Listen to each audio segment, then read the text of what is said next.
Okay, so fallen on a bit of hard times due to medical issues. I was unable to work, so fell out, became homeless. I self-admitted at the beginning of the year because I wasn't coping with anything.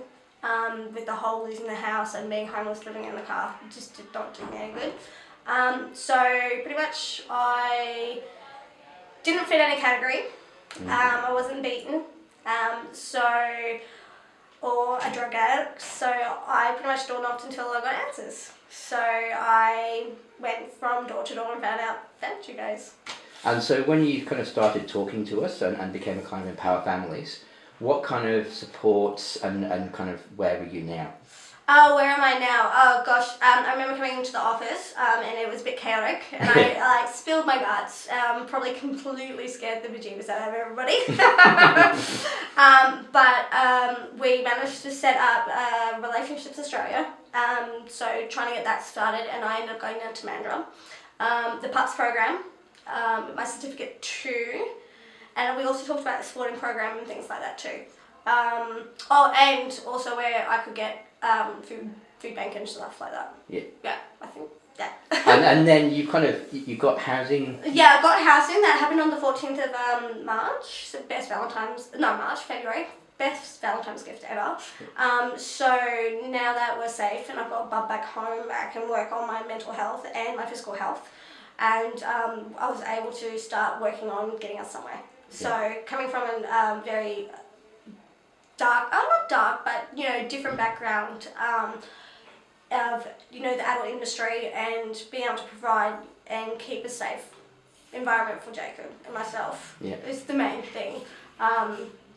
And just better networks and getting us right back on track where we should be. Yeah. So how do you feel now compared to how you were back then? Oh, I don't know if I completely got everything together. I feel like I definitely do. Life always gives you challenges, but I definitely 100% are definitely on the right track compared to where I was. I didn't have a house, I was living in the car, I couldn't look after my mental health or my physical health. I didn't have my son. He was subjected to a lot of things whilst he was out of my care while I was living in the car. And we've just started counselling for him now, so I can be a better mum and protect him better and make sure he's okay through the support. And doing the business course is going to get me back into the workforce, as I was in a completely different industry before then. And the course that you're in now, the Cert 2 business course, how has that kind of changed you? It's changed me in the sense of being able to walk back into, I guess, what you would categorise a normal job. Brushed up my skills, getting me back out there, talking to people again, because when you are from a different industry like I was, you approach people differently, you deal with things differently. And it's a different kettle of fish. So I'm able to get the skills and be able to work, hopefully, efficiently within a company. Yeah. And what's the kind of future hold? What are you looking at in the future? The future at the moment is I'm doing my diploma in community services. I eventually want to do my youth work also, and just give back to the community. That's always been my goal. Yeah. Is to work with the at-risk youth.